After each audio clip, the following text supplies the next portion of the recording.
દુનિયાની એકમાત્ર કંપની એવી હશે. ઘણી કંપનીઓમાં ખાલી તમારા ચેક જ હશે, હજુ સુધી પેમેન્ટ નહીં આવ્યા હોય રિવોર્ડના. જ્યારે હું તમને એ ગેરંટી સાથે કહું છું કે કોઈ રિવોર્ડનું પેમેન્ટ આપણા અહીંયા બાકી નહીં હોય. કારણ કે આપણે દોસ્તો શું કરવા બેઠા છીએ? આપણે દોસ્તો આપવા બેઠા છીએ. આપણે કોઈકનું સારું કરવા માટે આવ્યા છીએ. આપણા ફેમિલી પરિવારને આપણે મોટું કરવા માટે આવ્યા છીએ. આજે તમે જુઓ દોસ્તો, લોકો ક્યાં ક્યાંથી આવ્યા છે. બરોડા પેલા બેન હમણાં ગોંડલથી આવ્યા હતા, સમજો. આપણા ઘેર દાખલા તરીકે તમે જોશો ને તો લોકો 1 કિલોમીટર દૂર શાકભાજી વાળો હોય ને તો ત્યાં જતા નથી, ઓનલાઈન ઓર્ડર કરી દે, સમજો.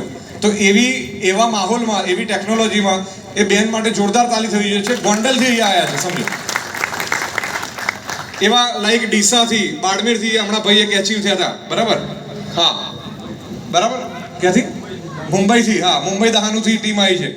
તો આ બધું દોસ્તો ત્યારે જ શક્ય છે કે જો તમારી નીતિ, તમારા એથિક્સ, તમારી ઓનેસ્ટી જો હોય તો જ કુદરત તમને સાથ આપે, બાકી ના આપે. તમે દોસ્તો એક બીજી વસ્તુ ઓબ્ઝર્વ કરી હશે આજે કે જેટલા બી લોકો ડ્રો જીત્યા, તમે સ્ટેજ ઉપર જોયું, એ બધા જરૂરિયાતવાળા હતા. તમે જોયું ને? આ વસ્તુ કુદરત કરાવે. ભાઈ જેને આપણી નીતિ સાચી છે ને તો આપણી વસ્તુ જેને જરૂર છે ને એના જોડે જ જશે. કોઈ એવા વ્યક્તિ નહીં લાગે જેને જરૂર જ નથી, બરાબર? એટલે આ બધી એક કુદરતની વસ્તુ છે. જે કંપનીનું વિઝન છે એ દોસ્તો ક્લિયર કટ છે કે આપણે ઓનિક્સ ફ્રીલાન્સના પ્લેટફોર્મથી ઇઝીલી બહુ ઓછા સમયગાળામાં 1000 કરોડપતિ આપણે બનાવવાના છે. એમાં તમારા લોકોએ બનવું હોય તો છૂટ છે. આજે મેં ઘણા લોકોને એવા દેખું છું કે જે લોકોએ પ્લાન દેખ્યો તો પછી લાઈક જોઈન નતા થયા, આજે જોઈન થઈને પાછા આવ્યા છે.